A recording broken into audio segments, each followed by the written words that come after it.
গল্পবিলাসীর এই নতুন পর্বে আপনাদের সবাইকে স্বাগত। আজ আমরা ডুব দেব বাংলার ইতিহাসের এক বেশ রহস্যময় আলো আঁধারি সময়ে। নমস্কার। এমন একটা সময়ে যখন সত্যি আর মিথ্যা, মানে কিংবদন্তি আর বাস্তব, সব যেন একাকার হয়ে গিয়েছিল। আর সেই সময়ের কিছু চরিত্র আজও আমাদের মনে একই সঙ্গে রোমাঞ্চ আর ভয় জাগায়। ঠিক। আজ আমরা সেই কিংবদন্তি ডাকাতদের নিয়েই কথা বলবো। বিশেষ করে ধরুন রঘু ডাকাতের মতো চরিত্র আর ঠগী নামে এক ভয়ানক গুপ্ত সম্প্রদায়, তাদের নিয়ে আজকের আলোচনা। অবশ্যই। সময়টা তো ধরুন মূলত 18 আর 19 শতক। বাংলায় তখন বিরাট ওলটপালট চলছে। একদিকে ইস্ট ইন্ডিয়া কোম্পানির শাসন বাড়ছে, পুরনো সমাজ ব্যবস্থা ভাঙছে, অন্যদিকে আবার নীলকর সাহেবদের অত্যাচার, শোষণ, সাধারণ মানুষের জীবন একেবারে দুর্বিষহ যাকে বলে। ঠিক।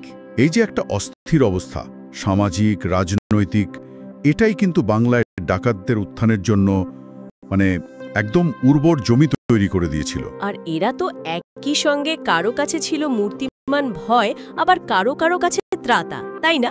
একদম। এই দ্বৈত সত্তাটাই তো আসল ব্যাপার। আর বাংলার ডাকাত বললেই প্রথমে যেটা মনে আসে সেটা হলো ওদের কালী ভক্তি। এটা বেশ অদ্ভুত না? ডাকাতির মতো একটা কাজের সঙ্গে এত গভীর ধর্মবিশ্বাস। হ্যাঁ, এই কালীযোগটা কিন্তু ওদের পরিচয়ের সঙ্গে প্রায় অবিচ্ছেদ্য ছিল। অনেকে তো ডাকাতি করতে যাওয়াটাকে শুধু লুট ভাবত না, ভাবত এটা একরকম ধর্মীয় কাজ, বা ধরুন স্বয়ং দেবীর আদেশ। তাই নাকি? হ্যাঁ, অভিযানের আগে নিয়ম করে কালীপুজো হতো।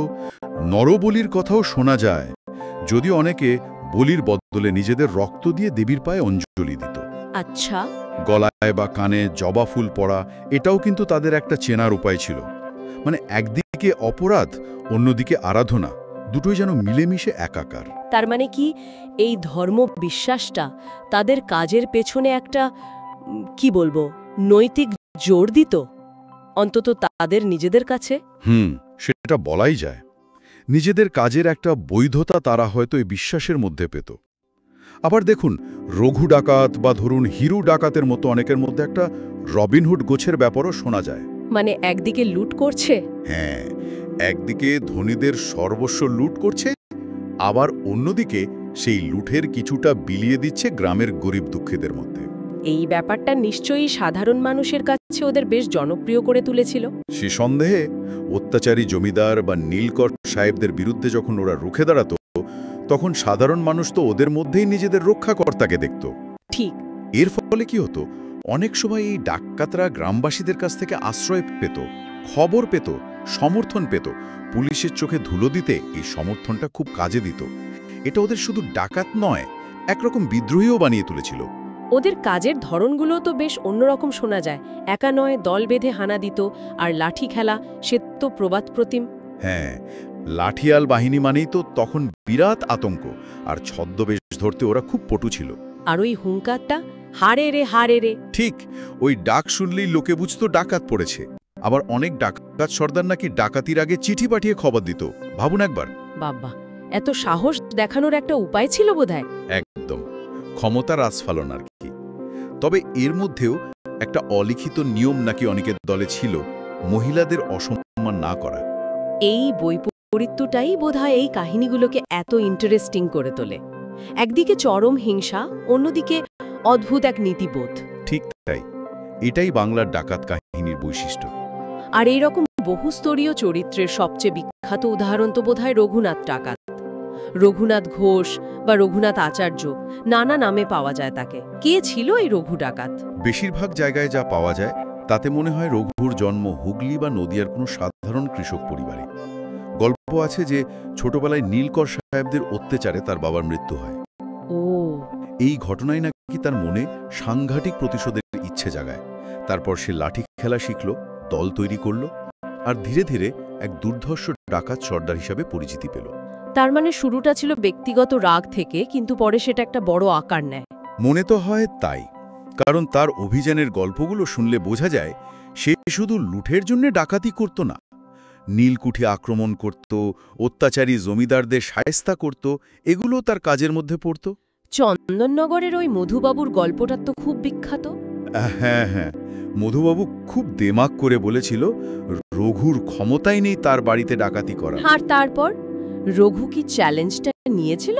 নিয়েছিল মানে রীতিমতো চিঠি পাঠিয়ে দিনক্ষণ জানিয়ে দিল কবে আসছে। মধুবাবু তো ভয়ে অস্থির। কলকাতা থেকে পুলিশ আনিয়ে বাড়ি ঘিরে ফেললেন। মাসখানে কড়া পাহারা চলল, কিচ্ছু হলো না। পুলিশ হাল ছেড়ে দিল নিশ্চয়ই। যেই না পুলিশ একটু ঢিলে দিয়েছে, অমনি রঘু তার দলবল নিয়ে হাজির। শুধু সব লুট করলো তাই নয়, যাওয়ার আগে মধুবাবুকে ব্যঙ্গ করে একটা চিঠিও নাকি রেখে গিয়েছিল। অবিশ্বাস্য! নৈহাটে দারোগার গল্পটাও তো এইরকমই কিছু। হ্যাঁ, সেই দারোগা ঘোষণা করেছিল রঘুকে ধরে ফাঁসিতে ঝোলাবে। রঘু আবার পাল্টা চিঠি দিল যে সে নিজেই দারোগার সঙ্গে দেখা করতে আসছে অমুক দিন। তারপর কি হলো? সেদিন থানার চারপাশে ভীষণ পুলিশি পাহারা। বিকেলবেলা এক সাধারণ জেলের বেশে হাতে দুটো বিশাল মাছ নিয়ে রঘু সোজা থানার দরজায়। দারোগাকে সালাম করে মাছ দুটো উপহার দিল। দারোগা চিনতে পারল না? কিচ্ছু না। দারোগা তো খুশি হয়ে তাকে বকশিসও দিলেন। রঘু বকশিস নিয়ে চলে গেল। কেউ টেরি পেল না সে কে। এই যে বুদ্ধি আর স্পর্ধা, এটাই তাকে সাধারণ ডাকাতের থেকে একদম আলাদা করে দিয়েছিল। বোঝা যাচ্ছে এই সাহসটা শুধু লুঠের জন্য ছিল না, এটা ছিল ক্ষমতাকে সরাসরি চ্যালেঞ্জ করা, আর এটাই তাকে সাধারণ মানুষের কাছে কিংবদন্তি করে তুলেছিল। এমনও শোনা যায় সে নাকি গরিব চাষিদের বন্ধকি দলিল পুড়িয়ে দিত। ঠিক, গরিবদের সাহায্য করার এই দিকটাও ছিল। আর এই ডাকাত রঘুর চরিত্রের আরও একটা জরুরি দিক হলো তার কালী ভক্তি। দেবীপুরের সিদ্ধেশ্বরী কালী মন্দির, মানে যেটা ডাকাত কালী মন্দির নামেও পরিচিত, সেটার প্রতিষ্ঠার গল্প তো রঘু ডাকাতকে ঘিরেই। সেই গল্পটা ঠিক কি রকম? লোক মুখে চলে আসছে একবার নাকি পুলিশের তাড়া খেয়ে রঘু এক গভীর জঙ্গলে আশ্রয় নেয়। সেখানে স্বপ্নে মা কালীর আদেশ পায়। কি আবেশ? আদেশ অনুযায়ী জঙ্গলের ভেতরের একটা পুকুর থেকে সে একটা কালী মূর্তি খুঁজে পায়, আর সেইখানেই মন্দির প্রতিষ্ঠা করে। কথিত আছে পোড়া ল্যাটা মাছ দিয়ে পুজো দেওয়ার রীতি নাকি রঘুই চালু করেছিল। এমনও তো শোনা যায় ওই মন্দিরের হাঁড়ি কাঠে নাকি অত্যাচারী জমিদার বা সাহেবদের নরবলি দিত রঘু। হ্যাঁ, এরকম কথাও শোনা যায়, যদিও এগুলোর ঐতিহাসিক প্রমাণ পাওয়া মুশকিল। এই নরবলি প্রসঙ্গেই তো সাধক রামপ্রসাদের সঙ্গে তার দেখা হওয়ার গল্পটা আসে। হ্যাঁ, ওটাই তো সবচেয়ে নাটকীয় ঘটনা। গল্পটা হলো রামপ্রসাদ সেন একবার নদীপথে যাচ্ছিলেন। রঘুর দল তাকে ধরে আনে বলি দেবে বলে। তারপর যখন তাকে হাঁড়ি কাঠে ফেলা হয়েছে, রামপ্রসাদ নাকি তার বিখ্যাত শ্যামাসঙ্গীত গাইতে শুরু করেন। সেই গান শুনে, সেই আকুতি দেখে রঘুর মন গলে যায়। গল্পে আছে সেই মুহূর্তে রঘু নাকি স্বয়ং মা কালীর দর্শন পায় আর রামপ্রসাদের পায়ে পড়ে ক্ষমা চায়। বাবা, এই ঘটনা কি তার জীবনে কোনো বদল এনেছিল? বলা হয় এরপরই রঘু নরবলি বন্ধ করে দেয়, তার বদলে পাঁঠা বলি চালু করে। এই যে একটা আধ্যাত্মিক পরিবর্তন, এটা তার চরিত্রকে আরও গভীর করেছে। যদিও সত্যি কতটা তা বলা কঠিন, কিন্তু এই ডাকাত থেকে ভক্ত হয়ে ওঠার গল্পই তাকে কিংবদন্তি বানিয়েছে। আর তার ডাকাতি জীবন শেষ হওয়ার গল্পটাও তো বেশ অলৌকিক। সেটাও এক অদ্ভুত গল্প। বর্ধমান থেকে লুট করে ফেরার সময় এক জলা জায়গায় সে নাকি দুটো আশ্চর্য পাথর দেখতে পায়। প্রথমে সেগুলোকে ফেলে চলে আসে, কিন্তু তারপরে ভয়ঙ্কর জ্বরে পড়ে। আবার স্বপ্নাদেশ। হ্যাঁ, আবার স্বপ্নাদেশ পায় যে ওই পাথর দুটো সাধারণ নয়, স্বয়ং মহাদেব আর কালীর বিগ্রহ। রঘু ফিরে গিয়ে সেই পাথর উদ্ধার করে আনে। শোনা যায় কাশীপুরের চিত্তেশ্বরী কালীবাড়িতে সেই বিগ্রহ প্রতিষ্ঠা করে সে ডাকাতি ছেড়ে দেওয়ার শপথ নেয়। বাকি জীবনটা কিভাবে কাটালো? শোনা যায় বাকি জীবনটা কালী সাধনা করেই কাটিয়েছিল। আর সবচেয়ে আশ্চর্যের ব্যাপার, এত কাণ্ডের পরেও ব্রিটিশ পুলিশ বা কোম্পানি তাকে কোনোদিন ধরতেই পারেনি। সে যেন মিলিয়ে গিয়েছিল। মন্দির তাহলে কি এতজন রঘু ডাকাত ছিল, নাকি রঘু ডাকাত নামটা একটা প্রতীকের মতো ছিল? এই প্রশ্নটা খুব জরুরি। এটা খুবই সম্ভব যে রঘু ডাকাত একজন ব্যক্তি ছিল না, হয়তো এটা একটা প্রতিবাদের প্রতীক হয়ে উঠেছিল।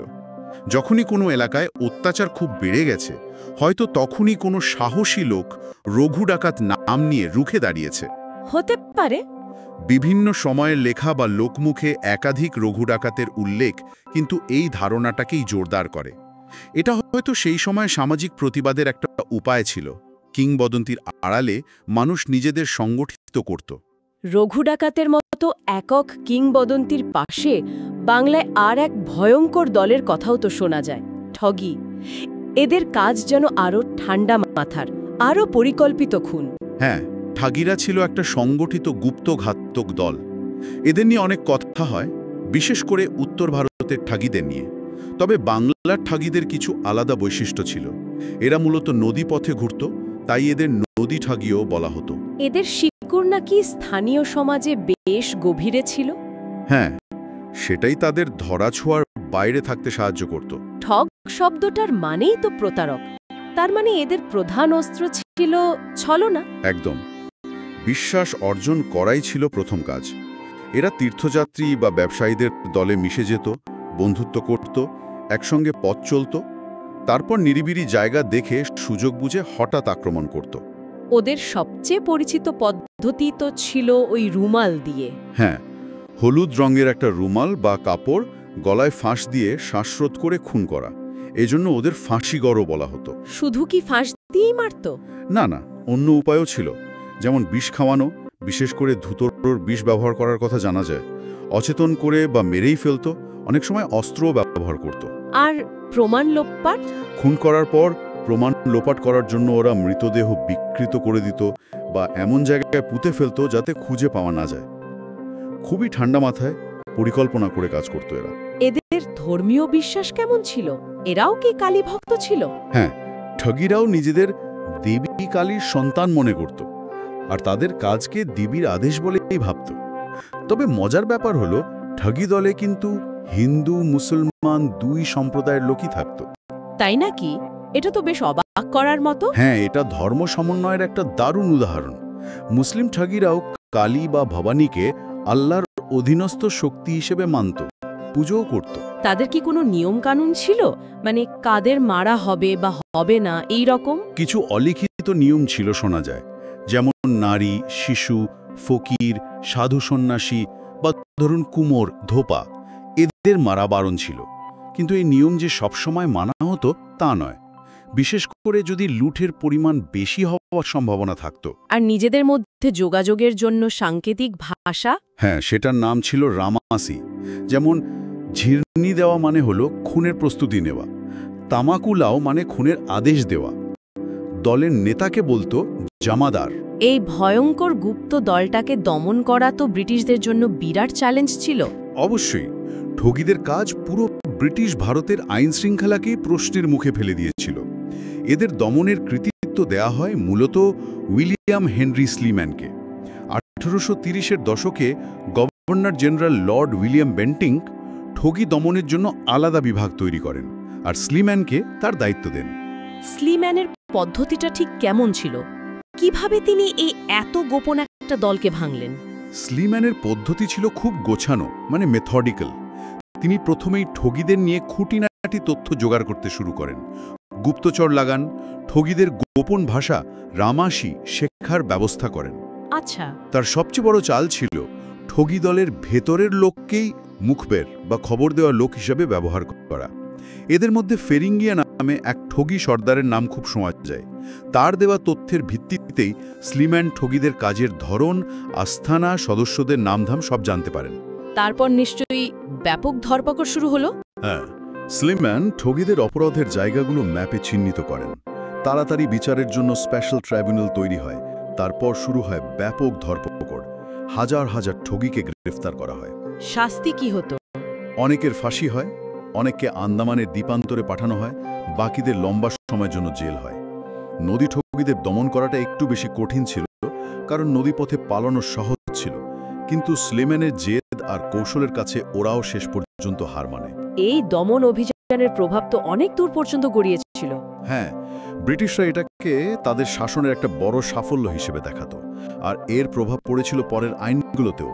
1871 সালে যে কুখ্যাত ক্রিমিনাল ট্রাইবস অ্যাক্ট বা অপরাধপ্রবণ উপজাতি আইন পাশ হয়, তার পেছনেও কিন্তু ঠগি দমনের অভিজ্ঞতা একটা বড় কারণ ছিল। এই আইনটা তো খুব বিতর্কিত ছিল। ভীষণ বিতর্কিত। এই আইনে নির্দিষ্ট কিছু সম্প্রদায়কে জন্মসূত্রেই অপরাধী বলে দেখে দেওয়া হয়। এখানেই তো এখনকার ঐতিহাসিকদের প্রশ্ন, ওই ঔপনিবেশিক বর্ণনায় ঠগীদের যে ভয়ানক ছবি আঁকা হয়েছে সেটা কি পুরো সত্যি, নাকি এর মধ্যে ব্রিটিশারদের বাড়িয়ে বলা বা রাজনৈতিক উদ্দেশ্য ছিল? এই বিতর্কটা খুব যুক্তিসঙ্গত। কিছু ঐতিহাসিক মনে করেন ব্রিটিশরা ইচ্ছে করে ঠগীদের কার্যকলাপ ফুলিয়ে ফাঁপিয়ে দেখিয়েছে, যাতে নিজেদের শাসনকে আরও কঠোর করতে পারে আর ভারতীয় সমাজকে অসভ্য প্রমাণ করতে পারে। এমনকি ঠগী ধারণাটাই ব্রিটিশদের তৈরি কিনা তা নিয়েও প্রশ্ন ওঠে। হ্যাঁ, সেটাও একটা বড় প্রশ্ন। এর অন্য ব্যাখ্যাও আছে। কি রকম? যেমন ধরুন, সেই সময়ের ভয়ঙ্কর সামাজিক আর রাজনৈতিক অস্থিরতা। মুঘল সাম্রাজ্য পড়ছে, দেশীয় রাজ্য ভাঙছে, ব্রিটিশরা স্থানীয় সেনাদের ছাঁটাই করছে। এই কর্মহীন সৈনিকদের একটা অংশ হয়তো পেটের দায়ে দস্যুবৃত্তি বা এই রকম সংগঠিত অপরাধের পথ বেছে নিতে বাধ্য হয়েছিল। আর ঠগী নামটা তাদের উপর চাপিয়ে দেওয়া হয়েছিল? হ্যাঁ, হতে পারে। ব্রিটিশরা তাদের এই তকমাটা দিয়েছিল। সত্যিটা হয়তো এই দুই ব্যাখ্যার মাঝামাঝি কোথাও আছে। সে যাই হোক, ইতিহাস নিয়ে বিতর্ক তো চলতেই থাকবে। কিন্তু এই ডাকাত আর ঠগীদের স্মৃতি, সত্যি হোক বা গল্প, আজও কিন্তু কলকাতার বুককে কিছু কালী মন্দিরের মধ্যে দিয়ে বেঁচে আছে। একদম। কলকাতার বুকে ছড়িয়ে থাকা বেশ কিছু বিখ্যাত কালী মন্দির আছে, যাদের প্রতিষ্ঠার সঙ্গে ডাকাতদের নাম জড়িয়ে। যেমন ধরুন কাশীপুরের চিত্তেশ্বরী সর্বমঙ্গলা কালী, যেটা রঘু ডাকাতের কালী নামেই বেশি পরিচিত। চিতপুরের আদি চিত্তেশ্বরীও তো চিতু ডাকাতের নামে। হ্যাঁ, এছাড়া খিদিরপুরের সোনাই কালী, বরানগরের সিদ্ধেশ্বরী কালী, পূর্ণদাস রোডের মনোহর ডাকাতের ছানা কালী, মিউর অ্যাভিনিউয়ের রসা ডাকাতের রসা কালী। এই মন্দিরগুলো যেন সেই সময়ের একটা আবছা কিন্তু রোমাঞ্চকর ইতিহাসের সাক্ষী হয়ে দাঁড়িয়ে আছে।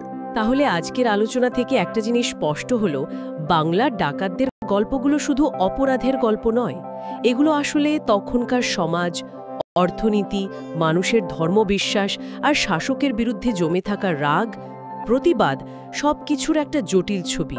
বিষয়টা ঠিক তাই। রঘু ডাকাতের মতো চরিত্রগুলো এই জটিলতারই জীবন্ত প্রতীক। একই লোক একদিকে ডাকাত, লুঠেরা, খুনি, আবার অন্যদিকে গভীর ভক্ত, গরিবের বন্ধু, আবার কারো চোখে হয়তো বিপ্লবীও। তাদের কাজ আইন সমর্থন করে না ঠিকই, কিন্তু তাদের উত্থানের পেছনে সামাজিক রাজনৈতিক কারণগুলো তো ফেলে দেওয়া যায় না। এই প্রেক্ষাপটে দাঁড়িয়ে হয়তো একটা প্রশ্ন রেখে যাওয়া যায় আমাদের শ্রোতাদের ভাবনার জন্য। সমাজ কিভাবে এই ধরনের আইনের বাইরের মানুষদের মনে রাখে, বিশেষ করে যখন তাদের কাজের পেছনে কোনো নৈতিক যুক্তি বা বড় উদ্দেশ্যের দাবি থাকে? ঠিক কিসের জোরে একজন ডাকাত বা দস্যু সময়ের সঙ্গে সঙ্গে শুধু অপরাধী না থেকে একটা কিংবদন্তি হয়ে ওঠে? এই প্রশ্নটা নিয়ে